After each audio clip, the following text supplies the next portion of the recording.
আসসালামু আলাইকুম viewers, welcome back to my channel. তো তোমরা সবাই কেমন আছো? আশা করি ভালো আছো। তোমাদের জন্য আবারও নিয়ে এসেছি খুব সহজ একটি রেসিপি, ভুনা খিচুড়ি। শীতের সকালে গরম গরম খিচুড়ি খেতে সবারই অনেক ভালো লাগে, আর এটি যদি এভাবে রান্না করা হয় অনেক মজাদার হয় খেতে। তো চলো আর দেরি না করে রেসিপিটি তোমাদের সঙ্গে শেয়ার করা যাক।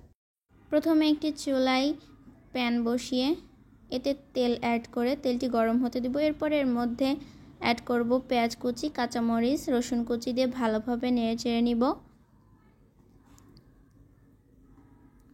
এরপর এর মধ্যে অ্যাড করব গরম মশলা। অল্প আঁচে পেঁয়াজটি ব্রাউন করে এর মধ্যে অ্যাড করছি জিরা বাটা, রসুন বাটা,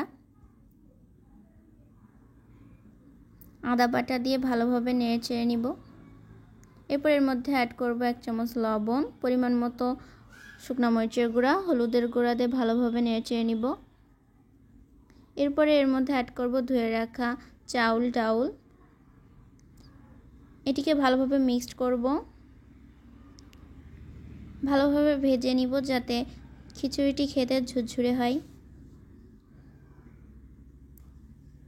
এরপর এর মধ্যে অ্যাড করব পরিমাণ মতো পানি।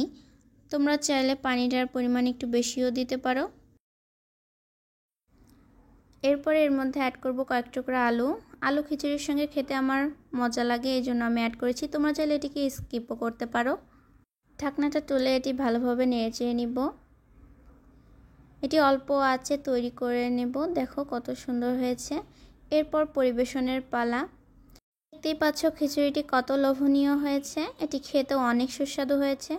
তোমরা চাইলে বাসায় এটি ট্রাই করে দেখতে পারো। আশা করি তোমাদের অনেক ভালো লাগবে। আমার ভিডিওটি যদি ভালো লেগে থাকে অবশ্যই সাবস্ক্রাইব করে আমার পাশে থাকবে। তো আজকে এই পর্যন্তই। সবাই ভালো থাকবে। আল্লাহ হাফেজ, টাটা।